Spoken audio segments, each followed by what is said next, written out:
1580.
Live from historic Leimert Park in Los Angeles, California, I'm Tavis Smiley, and I'm so glad to see you and me back in stride again.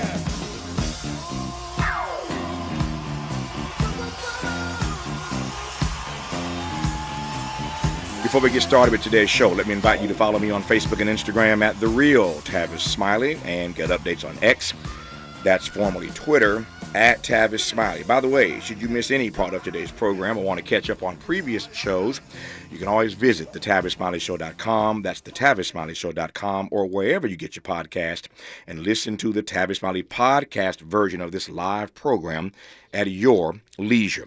Another great show on tap for you today. In our second hour, Christine Goodman of Pepperdine Law on the current term of the U.S. Supreme Court, which wraps later this month.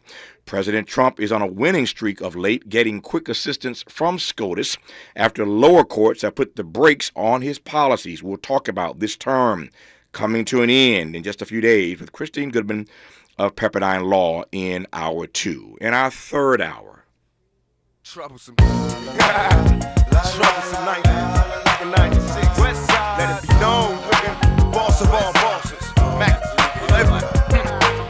Minutes and methods label me a lethal weapon, make it chicken die, witness and breathless imperfections. Can you picture my specific plan? To be the man in this wicked land, underhanded hits a plan.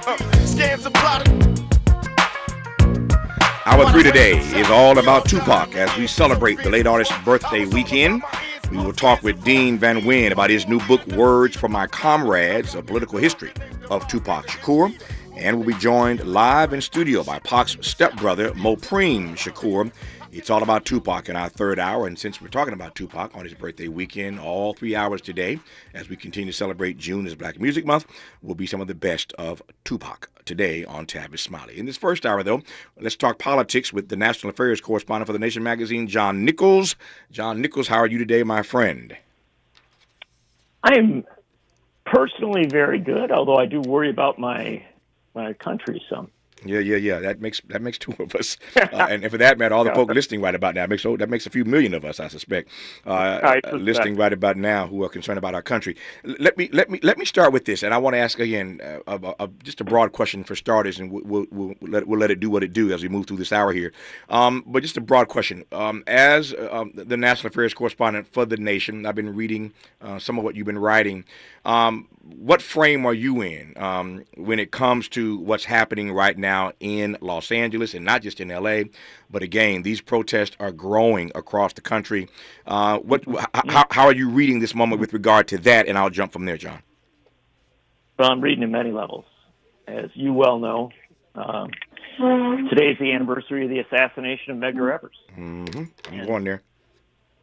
This is a day when we begin by recalling that we've had a lot of struggle for a long time in this country. And it hasn't always been easy. It's often been horrific, sometimes terrifying.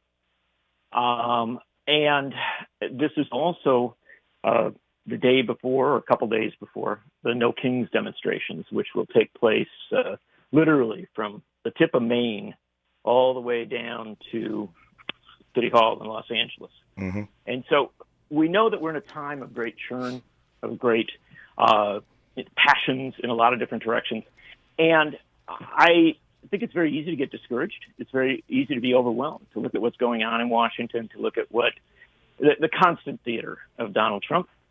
But I have to tell you today, and in the next few days, I'll be with Reverend Jackson tomorrow down in Chicago as he holds a multi-day forum kind of related to a lot of the No Kings ideas. And since I'm in a mode of believing that America has seen the reality of where Donald Trump wants to go, what he could become, and has decided to push back.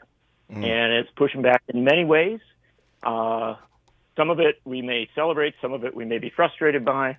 And I still think the Democrats in Washington struggle to figure out who they are and what they're doing. But it strikes me that when people are about to gather from the monument in Concord, Massachusetts, down to a few blocks from the Alamo in Texas, from Philadelphia, just a couple blocks from where they signed the Declaration of Independence, all the way out to Fergus County Courthouse in, I think it's Lewiston, Montana, probably in the millions, maybe even tens of millions. At a moment like this, I feel like America's resisting, and it makes me feel kind of patriotic. I want to unpack that as we move through this hour. You hear John throw down the gauntlet at the outset here that he feels some resistance inside of America. I want to agree with John, but I want to wrestle with him on this, whether or not that his sense and his sentiment is actually accurate. It usually is. I mean, I've known John Nichols for years, and if John says he's sensing something, he's usually right about it, which is why he is the National Affairs Correspondent for The Nation magazine. I just want to make sure that it's not wishful or hopeful thinking, but I am turned on. I'm fascinated by the point that he makes just now. He didn't quite say it this way, but this is what he was saying, at least I heard him, that John senses in this moment that the demos is ahead of the Democrats, that the demos is out in front of the Democrats. And that's a beautiful thing. That's the way it ought to be. Democrats are lagging. They should be a little more forceful. They should be a bit more on point. But what does it mean that in this moment that the demos, that we the people, are out in front of the Democrats? We're leading the way, not our elected leaders. We'll talk about that and a great deal more through the hour with John Nichols. June, Black Music Month. Today it's the best of Tupac, all 3 hours on Tavis. Like they tried to break the sweeties rap lyrics takers plus room all up in Vegas. I'm a boss player. Just before I let these breakers last night was like a fantasy. Hope, agency, dignity. This is Tavis Smiley. Can you dig it? Come on!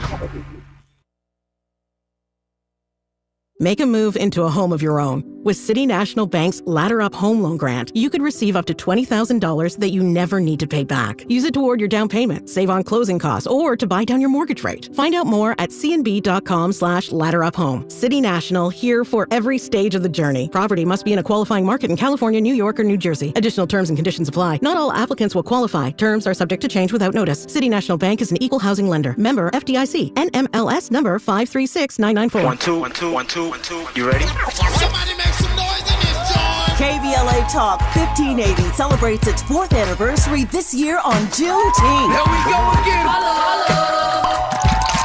Hard to believe 4 years has gone by so fast. Oh my God! But here we are, still standing, still loving and serving our people as best we can. Yeah, that's what I'm talking about. To celebrate our 4th anniversary, we have 4 big events, and you're invited to all of them. She got a lot to say. Let's do this. Let's get it on! On Wednesday, June 18th, we go live on C-SPAN for the 2nd consecutive year with our Climate Justice plus Black Health Symposium. Tavis Smiley will moderate an all-star panel of thinkers and influencers as we continue our vitally important climate justice work. Hey, Tavis Smiley, call the bomb. On Thursday, June 19th, you're invited to join us as we celebrate Juneteenth and our 4th anniversary. There'll be plenty of food, fun, great music, good vibes, and all of your favorite KBLA Talk 1580 hosts will be there. Yeah, man. Skip the beat. On Saturday, June 21st, there are two big events you're invited to attend. I can't wait to hear it. This year, KBLA Talk 1580 continues its annual partnership with the Empowerment Congress for a community celebration and dialogue to educate, engage, and empower. This year's theme is resilience in the face of chaos. Can't wait to see what's up next. Y'all ain't ready for this. And new this year is our State of Black Women in Los Angeles Symposium, moderated by Dominique DePrima, with a luncheon to follow. Dominique will be leading a dialogue with some of the most impactful Black women leaders in Los Angeles, and you're invited to join.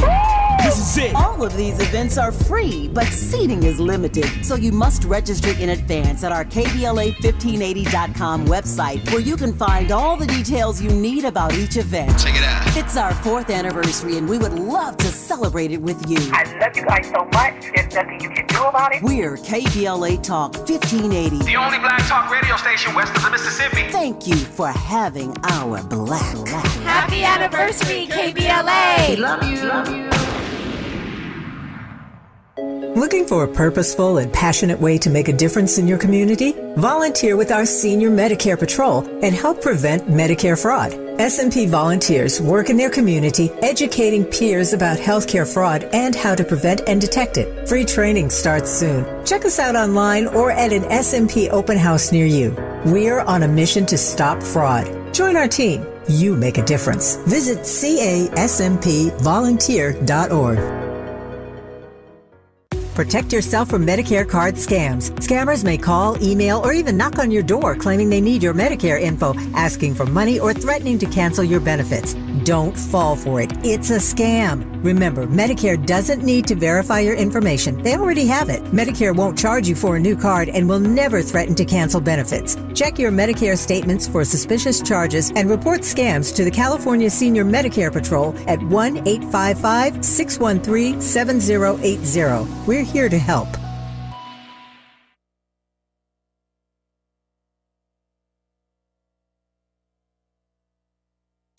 Made fresh daily in the Mert Park, Los Angeles, California. you're listening to Tavis Smiley.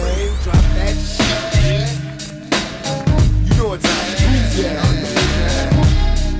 Hey, yo, throw your fingers up. Tell me, baby, are you lonely? Don't wanna rush out, can help you if you only. Let me touch you if I'm wrong, love, tell me. Cause I get caught up in the life I live as hell. See, I never thought I'd see the day when I would calm down. You ain't heard, I've been on the clown and get around. That's my word, see you walking and you're looking good. Yes indeed, got a body like a sex fiend. You're killing me with your attitude to match, right? Don't be phony cause I hate it when you act like you don't know me, I've been stressing in the spotlight. I want the fame but the industry's a lot like a crap game, ain't no time for commitment. I gotta go, can't be with you every minute, miss another show. And even though I'm known for my one night stand, look here, I wanna be an honest man, but temptation's gone. I'm Tavis Smiley. This is June, Black Music Month, and so every day on this program, you know how we do it. We choose a different artist of the day, and we feature the best of their music all 3 hours of our program. Today, it's Pac. Why? Because in our third and final hour today, we'll be celebrating his birthday weekend with an author with a new text out about Tupac and Tupac's stepbrother, Mopreme Shakur. Comes live in studio, so it's all about Tupac today as we celebrate June as Black Music Month. It's also all about John Nichols, who's the National Affairs Correspondent for The Nation magazine. Always delighted to have John on this program as one of our regular contributors. We are honored to have his insights. I deeply, deeply appreciate John Nichols. Let me play a clip right quick. John mentioned No King's Day. I was earlier today doing a bunch of interviews myself. The good news about being heard on stations all across the country is that your voice gets out there and people can hear what John Nichols and other great guests have to say. The bad news of being syndicated in the markets all across the country is they often call you to appear on their stations, and there's a whole lot more of them than there is of me. So I spend a lot of mornings before I even get on the air. I spend a lot of mornings being interviewed by the affiliates who want to know about what's happening in L.A. from Tavis on their stations. And today was one of those days, a bunch of interviews this morning around the country. And people are asking me about what's happening in L.A. And we had a lot of conversations today on these various stations talking about these No King's Day marches and protests this weekend, which is imbuing John Nichols with some hope that America is resisting and fighting back. We're going to see how all these protests turn out this weekend. weekend, these No Kings Day protests. Are you going to go to one? Are you going to show up? Are you going to be there? A lot of fellow citizens will be. And so I want to play a clip now of the president's press secretary, Caroline Leavitt, being asked a question where this sort of came up yesterday at the White House. You mentioned foreign flags being flown during these protests. There are protest activities being organized for this weekend. Part of it are Democrats saying they want to reclaim the American flag. It's also being titled No King's Day. Does the president see himself as a king, and does the White House expect to see American flags being flown during these protests this weekend? The president views himself as the president of the United States of America. This is a constitutional republic, and we want to see all of our citizens be proud of the country in which they are given the privilege and the blessing to live. And I think that those images of foreign flags being waved with by illegal criminals and by violent rioters in the face of cars blowing up and of flames in the city. I have photos of that here to show you. With this violence and destruction that occurred is an image that Governor Gavin Newsom owns. This is his city, and President Trump saw these images, and he said that is not going to be accepted or tolerated, and hence why he deployed the National Guard and United States Marines who have helped to quell that violence. So, John, let me just go right at it. I've been talking to a lot of people about this in my private conversations. I haven't actually broached this on the air as yet, but I'm broaching it with you now because this thing is boiling up. These flags are a problem. Let's just call it what it is. These flags, say nothing of, burning vehicles. I mean, anything that we see at these protests that is illegal is just that. It's illegal, unethical, immoral.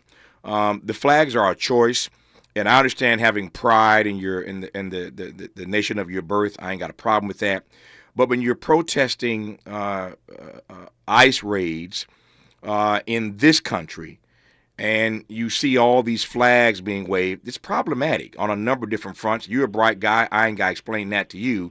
What's your read of this flag waving and how it's become a problem even for Democrats who now at these No King's Day protests are doing this in part, as you heard in that clip, to kind of reclaim the American flag. So even as you side with the protesters, those of us who are progressive, we side with the protesters. This is not the way that Donald Trump ought to be moving on these particular issues, snatching kids out of schools, et cetera, et cetera. It's just not the way to handle this.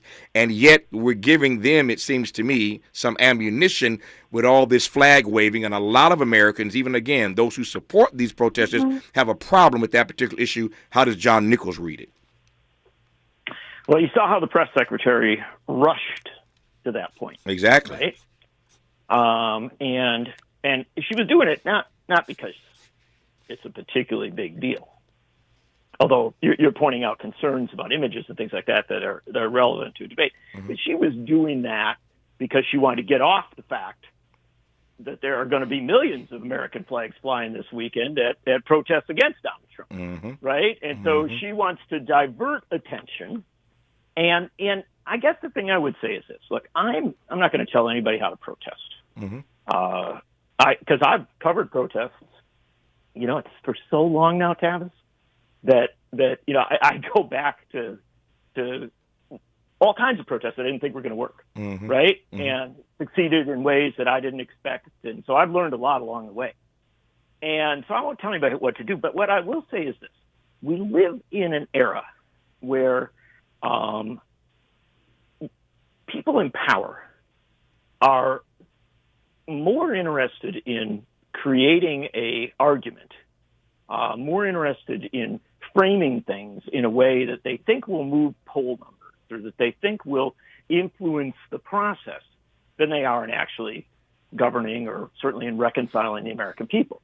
And so if you understand that, right, then you're always looking for the most effective ways to push back against what are genuinely threats to the country. And that's why up front I highlighted, some of what's going on with this No King stuff. Because I'm not going to tell you it's going to, change the course of the country, right? A series of protests in and of themselves rarely, if ever, move things immediately. But they do begin to create a counter-narrative to what those in power are doing.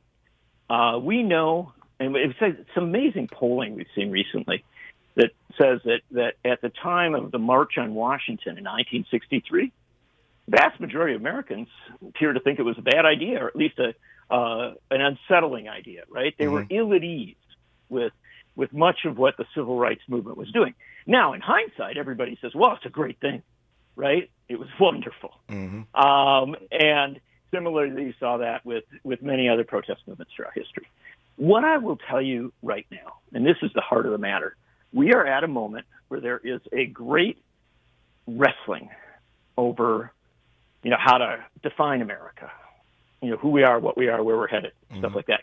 It is rooted in so many economic and social and political factors. We could spend the whole hour just talking about all the different twists and turns there. But the bottom line is there's this great wrestling, right? And it is my view that the smartest move at this point is to speak to the greatest number of Americans you can about the basic premises of this American experiment. And if you get diverted from that, if you lose sight of that, right, that press sector is going to take advantage of it. So I take I take your point that Caroline Leavitt did a pivot because she didn't really want to address the issue that you put your finger on. I guess my question is, if I move forward here, is whether or not, to your mind, Americans, fellow citizens, ought to be triggered when they see these Mexican and other flags being flown at these protests. No, they shouldn't be triggered. They should recognize that there's a lot of young folks coming out, and they're trying to figure out how to express themselves. And, look, I've seen, again, at protests across this country, I've seen all kinds of flags. Yeah. In fact, I think I saw some Confederate flags, my friend. Yeah, I knew you. Not that long ago. Yeah. And I guess that makes me very uncomfortable for a variety of reasons, being a Wisconsinite. And so what I will tell you is, look, there are folks. If folks want to get triggered, they're going to get triggered, right? What's important to my mind is to provide a powerful counter narrative to what the White House is saying, right? Yeah. What those in Washington are saying, what the congressional majority is saying, because as well as I that this president is in a lot of political trouble. His poll numbers are down. His numbers on immigration issues are down. His numbers on economics are in the tank. His big, beautiful bill has, less than a quarter of Americans expressing sympathy with it. Yeah. So at such a point as that, right, it is those of us who I think really believe much more strongly in this long experiment, this sort of too slow progression toward economic and social and racial justice. Those of us who believe in that, I think, have more power than we think right now. Yeah. And it's a time in which to use that power as effectively as we can. Leave it to John Nichols to put his finger really on the point, and he's right about that. If we have to endure the Confederate flag and get triggered by it, then y'all can get triggered by the Mexican flag. So we're triggered by that. So you could, if we can handle it, you can handle it. I digress on that for now. Let me come to something you said a moment ago, and I got a number of things I want to run through with you in this hour. Yeah. But you said something a moment ago that I've been wrestling with myself, and I want to just say it out loud on the radio. I've not said it before, and I want to say it now. Every time I hear somebody, including my dear friend John Nichols, say that Donald Trump is in trouble, his poll numbers are in the toilet, I hear that, and then I think, but what does it mean, John? When you tell me he's in trouble because his numbers are low, it doesn't really mean anything. Why? He can't run again. I mean, his commentary, the commentary, not your lips. Yeah, I got it. From my lips to God's ears, right? I get it. The commentary, notwithstanding about the fact they're going to try to find a way to give him a third term. I get that part. But constitutionally, he does not have a right to run for a third term. So when we say he's in trouble, his numbers in the toilet, if he can't run again anyway, and he knows that, he's just running his play. He's running his play. He's going to set America back and do everything he can to advance his agenda, that of Project 2025, until he's out of office. He doesn't care that he has low poll numbers. He can't run again anyway. He's just running his agenda. So what does it mean when we say he's in trouble, his numbers are low? It doesn't really mean anything to me, John. let me offer you some meaning. Give it to me. Because your point is well taken. Look, as we well know, an oligarch, an authoritarian, somebody who puts the earplugs in and doesn't want to listen to the people, doesn't want to listen to the streets. If they got power, they can do a lot of horrible stuff, right? Mm-hmm. We understand that. But let me give you a little example from my own state of Wisconsin, up here on close to the northern border of the country. Mm-hmm. Back in March, at a point when Trump and Musk, by the way, were riding very, very high, mm-hmm. they thought they could remake the Wisconsin Supreme Court. I remember. They came in with $27 million of Musk's money, Trump's endorsement, everything. And this is a state that they had narrowly won back in November. And they got walloped. The people came out and at the ballot box pushed them back. Now, that's just one election in one place, way up far from everywhere else. Yeah. And yet, that was the beginning of the end of Musk. That was the beginning of the end of Elon Musk as a key player in how things happen in Washington. Mm-hmm. Now, getting rid of Musk doesn't necessarily solve all our problems. I wouldn't suggest that for a second. Yeah. But I will tell you, from that day on, from that moment of resistance, in that case at a ballot box, but mm-hmm. it could also be demonstrations, all sorts of other things, these no king things, whatever, it could be a congressional setback. Trump looked at things differently. He looked at Musk differently. And you ultimately saw this breakup. And frankly, I think you're seeing a different approach, not one that I agree with on every sense by any means, but one that's dialing down some of the craziness as regards these assaults on federal government, some aspects of it. They're going to try it now at the congressional level. So what I'm saying to you is we have to recognize that there are 1,000 entry points to influence even the most powerful man in the world. Hold that thought, John. When we come forward, I want to let you pick apart. I want to pick apart some of those 1,000 entry points. You hear John talking about the people, the demos, and what they did in Wisconsin. I still want to get to this point about what it means in this moment that the demos is frankly ahead of the Democrats with all these No King's Day protests scheduled for this weekend. A great deal more to cover. Delighted to be in conversation with our friend and brother, John Nichols, National Affairs Correspondent for The Nation magazine, right now on Tavis Smiley. What's your quarrel with the world? You're listening to Tavis Smiley.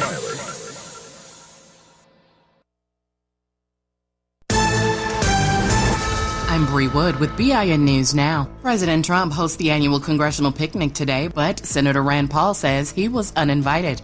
I think I'm the first senator in the history of the United States to be uninvited to the White House picnic. The White House is owned by the taxpayers. We all are members of it. Paul, a critic of Trump's massive spending bill, called the move incredibly petty and says it's made him lose respect for the president.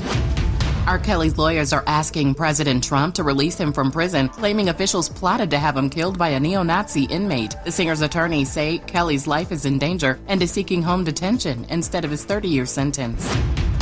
And Jewish groups are pulling out of this year's San Diego Pride Festival in California over safety concerns tied to headliner Kehlani's pro-Palestinian views. 8 organizations, including the Jewish Federation of San Diego, say her rhetoric has amplified anti-Semitism. Get BIN News Now on demand 24/7 on the iHeartRadio app. Farm Safe 811 starts with you. Always call 811 and wait for any underground lines to be marked. Always keep safety in the back of your mind. Just stay humble. For more information, go to farmsafe811.org. For victims of drunk and drug driving, our grief is unique. But you are not alone. You always have a place at MAD. Call our 24-hour victim helpline at 877-MAD-HELP or visit mad.org. This is the KBLA Sports Minute with Ray Richardson. It was a good day for both of LA's baseball teams. The Dodgers got a 5-2 win in San Diego. The Dodgers are back in action Friday night at home against San Francisco.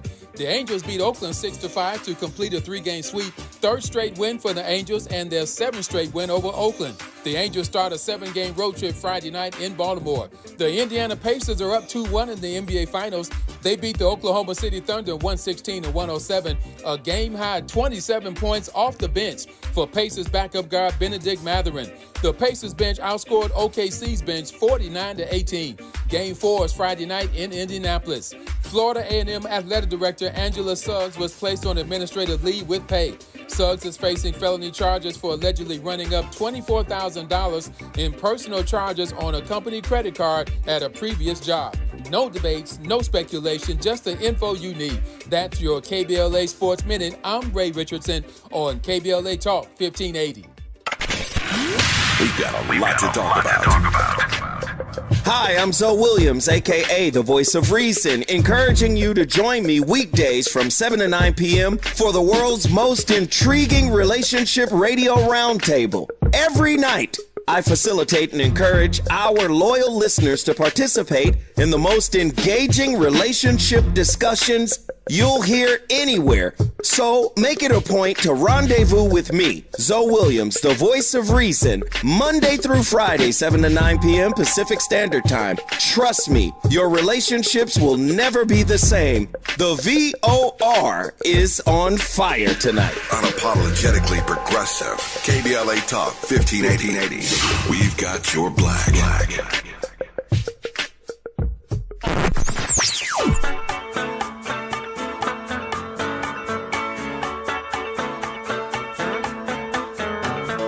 This is KBLA Talk 1580. Talk radio. That's music to your ears. We're unapologetically progressive. KBLA Talk 1580. Hi, I'm LA City Councilman Curran Price, inviting you to join us on Saturday, June the 14th from 11 a.m. to 2 p.m. as we cut the ribbon on the brand new Enel Woods Park at 8703 South McKinley Avenue. Thanks to a generous donation from Heal the Bay, the park features smart irrigation, stormwater capture systems, and space for local wildlife to thrive. And we've built a walking trail, picnic areas, native landscaping, and quiet spaces for families to gather, relax, and connect. This is part of a much larger effort to expand green spaces across South LA with 3 new parks in the works, a first-of-its-kind community center coming soon, and plans to connect it all through the South LA Greenway. So mark your calendar for Saturday, June 14th, 11 a.m. to 2 p.m., and come celebrate a greener, stronger South LA at Enel Woods Park. I'm also pleased to sponsor the Climate Justice plus Black Health Symposium, moderated by Tavis Smiley, live on C-SPAN, Wednesday, June the 18th, from 4 to 7 p.m. at the Nate Holden Performing Arts Center. Just a reminder to sign up right away at the KBLA1580.com website to join me, Mayor Karen Bass, Congresswoman Sidney Kamlager Dove, Tennessee State Representative Justin Pearson, Dr. Cornel West, former Congressman Jesse Jackson Jr., the Sierra Club's Ben Jealous, and other black influencers in the climate and health fields as we continue to amplify the connection between climate and poor health outcomes for our people. Thank you for listening. I'm Councilman Curran Price.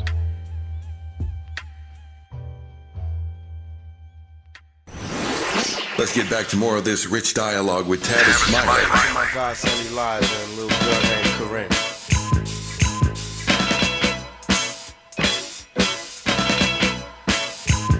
Some say the blacker the better, the sweeter the juice. I say the darker the flesh and the deeper the roots. I give a holler to my sisters on welfare. Tupac kids, if don't nobody else care. And I know they like to beat you down a lot. When you come around the block, brothers clown a lot.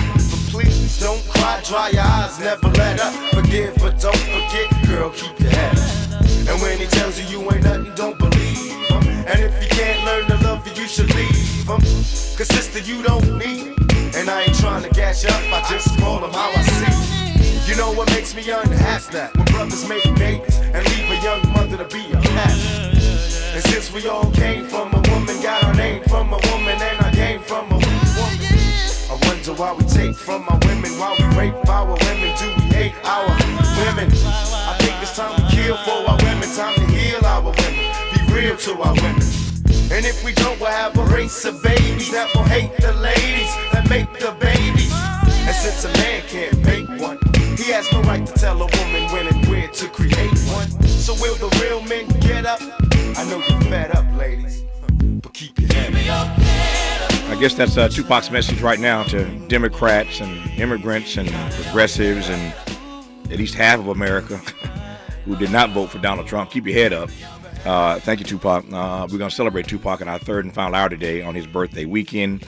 his music all 3 hours of our program today as we celebrate June as Black Music Month. But that's his message to us right about now. We need to hear that. Keep your head up.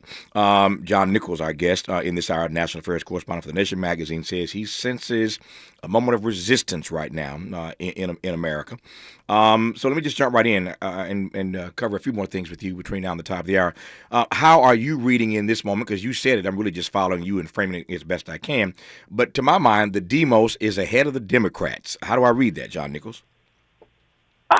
It's like, well, with all due respect, it's like saying, I think the sun came up this morning. In other words, it's always like that, huh? Well, I wasn't even going that far. I was just saying it's such an obvious reality at this point that it's a little unsettling. Look, obviously we've been talking about the Snow King stuff and talking about, what's going on in Los Angeles, talking about all these other things. And what I am powerfully struck by is the fact that, this is a critical juncture in American history. Mm-hmm. We're at a point where, a lot of things that 6 months ago, if I said, look, here are the things you'd have to watch for if you thought things were going off the rails, right? Mm-hmm. Like the president superseding the governors to take over the National Guard, sending the Marines into American cities, all these other, all the things that are going on right now, but also, kind of a massive resistance, maybe millions of people out on a weekend to protest against the president. If I said that, all that was going to come, you'd say, yeah, that'll be the critical juncture. Mm-hmm. That'll be the point at which we ought to recognize what's going on. Well, unfortunately, while that's clearly all of this is happening, there's all this churn across the country. It's real. It's passionate. I get out a lot. I see a lot of people. So do you. Yep. And yet in D.C., they are still operating. Too many of them, not all of them, but too many of them are still operating on sort of a managerial mentality, right? These are the Democrats. Mm-hmm. They're sort of, we got to come in on this day and we'll say some things at this meeting and stuff like that. But the sense of urgency is largely lacking. Now, I think it's getting better. I mean, I think you're seeing more folks step up, and I'm impressed by the ones who have. Of course, we look at Bernie Sanders, who just announced that he's going to go to southern states. He's going down, he's been out to L.A., he's been to Wisconsin, he's been to a lot of other places. Now he's going into the Deep South to hold his anti-oligarchy events because he believes that the passion is even there. So there's people like him who get it, right? Yeah. There's an awful lot of Democrats in Washington that still don't get it. And I think that is one of the biggest problems of the moment, one of the biggest crises of the moment, because grassroots people, citizens, some of whom are really scared, really concerned about where this country is headed, they are stepping up, right? They're getting their banners ready. They're going out. Can you imagine, in rural Montana, going to the courthouse to protest against Trump? Yeah. Right? That takes a little bit of thinking, right? That takes a little bit of something. And yet they're not hearing enough people on supposedly their side in Washington echoing that. It's a big problem. Yeah, John mentioned these troops. Of course, we have thousands of them here in L.A. right now. And Governor Greg Abbott, Republican governor of Texas, has just announced he's deploying over 5,000 National Guard troops ahead of the planned No Kings protest this weekend. So there's at least one governor who's already called up at least 5,000 Lord Jesus, National Guard troops in Texas in advance of these No Kings Day protests. I just hope we have a peaceful weekend of protesting and that this does not turn to violence all across the country. But clearly, some of these Republican governors are getting their backs up and they're calling in National Guard troops in advance. There's no evidence whatsoever to suggest that these protests are going to be violent. And it feels that Governor Abbott is doing in Texas what Donald Trump is doing here in Los Angeles, which is, you're tempting people. You're raising the temperature, as it were, by calling in 5,000 National Guard troops before anybody's marched anywhere. And so this is going to be a fascinating weekend. I'm praying for all of us, again, to have these protests, but to have these peaceful protests at these No Kings Day protests and rallies all across the country. You heard John Nichols say moments ago that there are 1,000. There are a number of entry points for us right now in this moment to turn the tide against Trump and his ilk. One of those entry points may be Republicans who are starting to get fed up. Those on the right who are starting to get fed up with Donald Trump. And not a lot, but little by little, he's irking people, and they're starting to speak out. This is Republican. This is the senator from Kentucky, Rand Paul. Just take a listen to Rand Paul. My son and daughter-in-law and grandson are coming up because we were going to the White House picnic, but I've just been told that I've been uninvited from the picnic. I think I'm the first senator in the history of the United States to be uninvited to the White House picnic. The White House is owned by the taxpayers. We all are members of it. Every Democrat will be invited. Every Republican will be invited, but I will be the only one disallowed to come on the grounds of the White House. I just find this incredibly petty. I mean, I have been, I think, nothing but polite to the president. I have been a intellectual opponent, a public policy opponent, and he's chosen now to uninvite me from the picnic and to say my grandson can't come to the picnic. I just the level of immaturity is beyond words. I've been here long enough that if anybody has ever followed me, I've been a critic of Obama, I've been a critic of Biden, I've been a critic of the previous Trump, but always in I think, a reasonable fashion along policy. And so they've decided they want to declare war on my family and exclude us from the White House. And I just think it's incredibly petty, and I hope someone will ask them some questions about how they've decided to I don't know, it's just incredibly petty, and it shows that, look, I'm arguing from a true belief and worry that our country is mired in debt and getting worse, and they choose to react. So that's Rand Paul, Republican of Kentucky. There are two ways, at least two ways to read it. I'll tell you the way I'm looking at it. When we come forward, I want to hear what John Nichols has to say about it. But there are at least two ways to read what you just heard Rand Paul say about he and his grandchildren being disinvited to the White House picnic. So the first read is simply this, that Republicans, little by little, are starting to get irked by the way Donald Trump is showing up. I was reading last night, preparing for this conversation with John Nichols today, reading a number of stories about veterans, Republican veterans, who are over him politicizing the military right about now. They see what he's doing. That's not why they serve. They're starting to speak out on the right, even speaking out about and against the way that Donald Trump right now is politicizing the military. Veterans ain't having that. So there are Republicans slowly starting to speak out. So one way to read the Rand Paul clip is that, again, Republicans are finding a spine. The other way to read it is that after all the drama that Donald Trump has engaged in, all the trauma that he has created, what's angered you is being disinvited to the White House picnic? Are you serious, Rand Paul? I don't know how to read this, but John Nichols is going to tell me when we come forward on Tavis Smiley.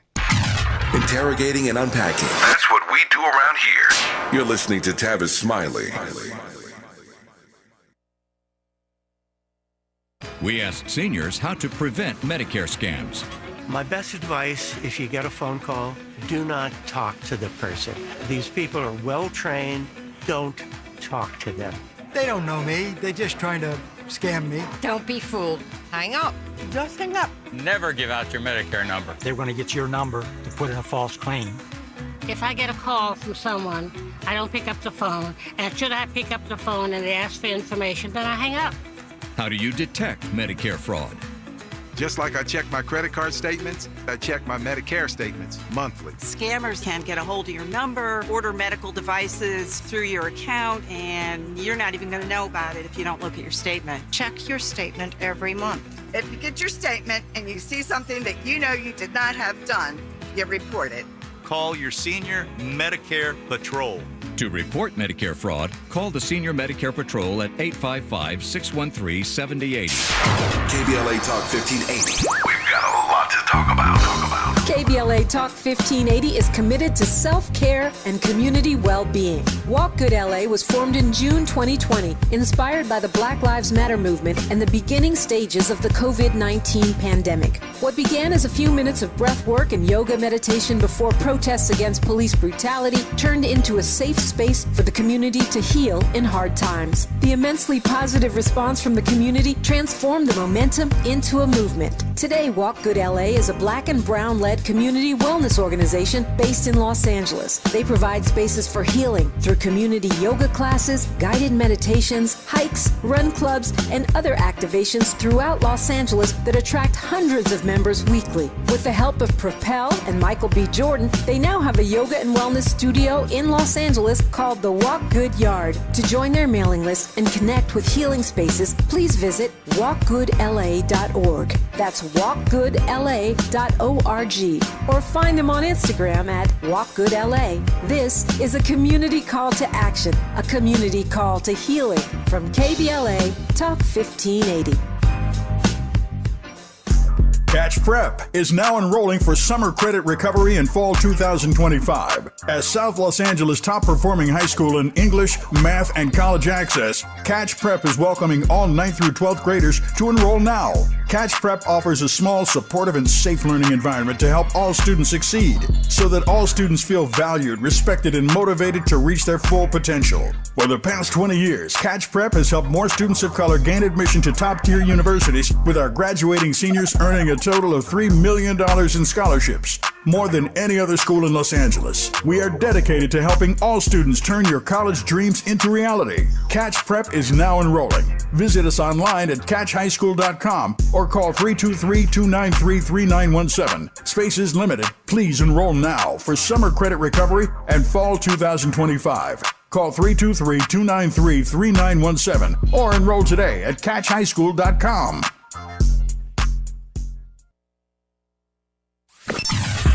Sometimes he fails at fitting in, but we're okay with that. You're inside the Tavis Smiley Show. You are indeed with John Nichols, National Affairs Correspondent for The Nation magazine. So, John, Rand Paul, how do I read that?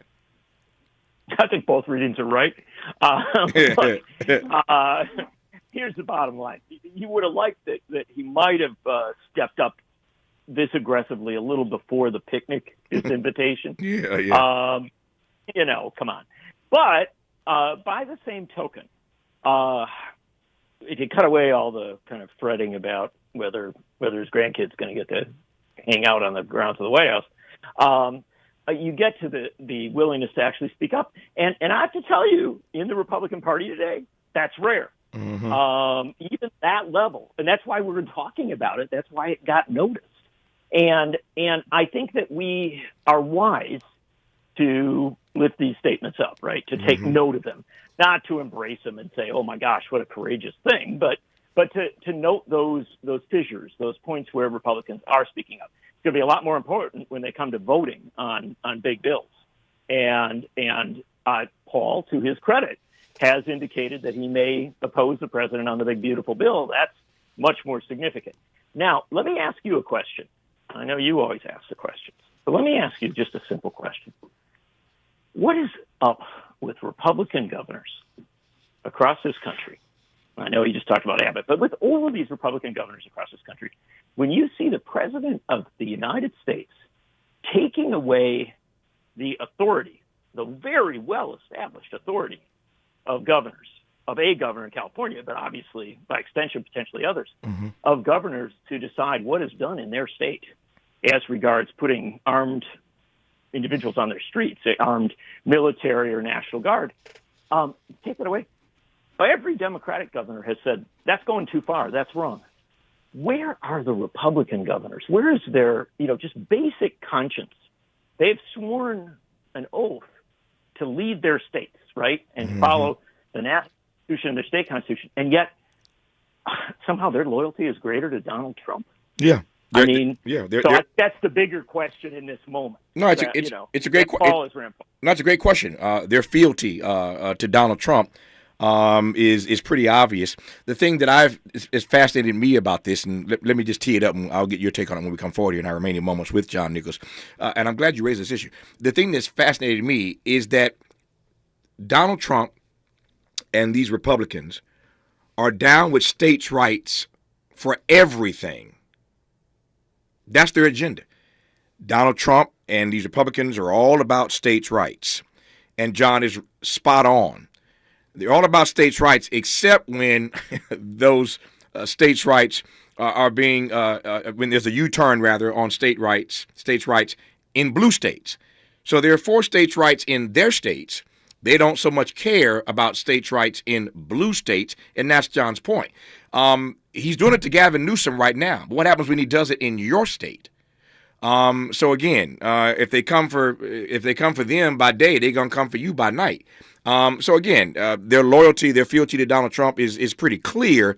But even with Donald Trump in particular, if your agenda has always been about advancing states' rights, let the states decide, then how all of a sudden on this issue in California can the state not decide? I mean, ain't nobody stuck on stupid. We understand exactly what it is, but it is an antithetical position from the one he's been advancing since he returned to the White House, that the states have the power to decide. I digress for now. Our remaining moments with John Nichols when we come forward on Tavis Smiley. For all the freedom-loving folk, this is Tavis Smiley. I feel like freedom. If you're like me, 60 and retired, making ends meet, especially here at the supermarket and drugstore, is tough. I'm so blessed to have found benefitscheckup.org. It's a free and confidential website from the National Council on Aging that connected me to $1,200 a year in programs that help pay for food, medicine, utilities, and more. Maybe it can help you. benefitscheckup.org. You know where you want to go in life, and City National Bank can help. City National knows the dedication it takes to build your vision for the future into a reality, and our team is here for you. We have a wide range of options to help, from personal savings accounts to interest-bearing money market savings accounts and more, all designed to help you get where you want to go. City National, here for every stage of the journey. Learn more at cnb.com. City National Bank is a subsidiary of Royal Bank of Canada. Member FDIC. KBLA Talk 1580. We've got a lot to talk about. KBLA Talk 1580, connecting you with services and solutions. LA County's new Justice Care and Opportunities Department, or JCOD, is here to support justice-involved individuals and their families. The JCOD Support Center is now taking calls at 1-833-LACJCOD. That's 1-833-522-5263. Available 7 days a week from 6 a.m. to 11 p.m., the Support Center is your one-stop shop for re-entry issues and court support. They offer court reminders, connections to local services, transportation assistance for housing, court appearances, and childcare. The JCOD hotline provides personalized help to connect you with services that you need. And don't forget to check out justiceconnect.org for more information. Remember, it's free and available every day at 1-833-522-5263. This is a community call to action from KBLA Talk 1580. The following is a paid advertisement by Family Vacation Getaways with the purpose of soliciting sales of vacation ownership. For complete details, please visit fvgradio.com. If you want a 100% complimentary stay at a luxury resort in Cancun, airfare not included, then Family Vacation Getaways is your ticket to paradise. See website for complete details. We're giving away 5 days and 4 nights to the first 50 callers who can name an animal that lays eggs and is not a bird. An animal that lays eggs and is not a bird. Do you know it? Call now, 800-868-6431, 800-868-6431. You're also eligible for an exciting bonus vacation to Orlando, Florida for just $498. And don't worry about anything ruining your plans. We can extend your travel up to 18 months. Name an animal that lays eggs and is not a bird, and get a complimentary Cancun resort stay and an optional bonus vacation to Orlando for just $498. What are you waiting for? Call 800-868-6431, 800-868-6431, and give us your answer. The proceeding is not a contest and is a paid advertisement by Family Vacation Getaways and not sponsored by this program or its affiliates. Freedom is an endless meeting. So let's get back to it with Tavis Smiley. Tavis Smiley and John Nichols. So I think John and I are simpatico on this point. Donald Trump advancing this notion of states' rights. on everything except for in blue states, specifically this blue state where I sit right now, California, having the right to decide whether or not they want National Guard troops and Marines in here. He stripped those states' rights away from California and from Gavin Newsom. We will see in the coming days, weeks, and months whether or not in other places he does that as well. I want to close. I got just 2.5 minutes left here, and I want to close on this note because John raised this earlier. I wanted to go there anyway, but it's a perfect note, I think, on which to close. You mentioned that today is the anniversary of the assassination of Medgar Evers. It is. In 2 minutes, tell me why you raised that earlier. Situate that assassination all these years later in the moment that we find ourselves today. Let's close on that note, John Nichols. The 2 minutes belong to you, sir. Well, I appreciate it. And, of course, the assassination of Medgar Evers down in Mississippi, a civil rights leader who was in his prime, came just months before the March on Washington, right? It came at a time that was incredibly tense, and it scared a lot of people. It unsettled a lot of people. But courageous civil rights leaders move forward, right? A. Philip Randolph and Dr. King and so many others chose to go forward with March on Washington, go forward with their efforts to overturn the poll tax, all the things that they were doing at that time. And so I guess what I would say is that we are going to have unsettling moments. We're going to have difficult moments. That eyes on the prize vision really matters. And the Medgar Evers assassination reminds us of both what's lost, but also of the resilience. And I'll say one other thing about Medgar Evers that I think is important. He was a veteran, and his passion, his engagement came in the aftermath of World War II, when he and other veterans in that very early stage said, look, we just risked our lives overseas. We would like our voting rights here at home.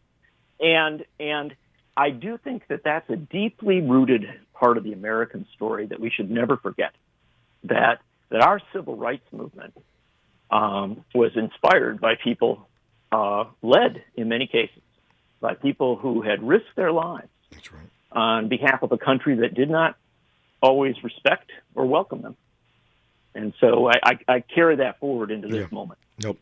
I'm glad you raised it. I'm glad you carried it forward. It is the perfect note on which to conclude this conversation with John Nichols. There'll be many more to come in the days ahead. John Nichols, National Affairs Correspondent for The Nation magazine. Always appreciate your insights, my friend. Enjoy the rest of your day. I appreciate you. So honored to be with you, my friend. 2 great hours in front of us on Tavis Smiley. Stay with us. KBLA 1580 Santa Monica. By the taxpayers, we all are members of it. Paul, a critic of Trump's massive spending bill, called the move incredibly petty.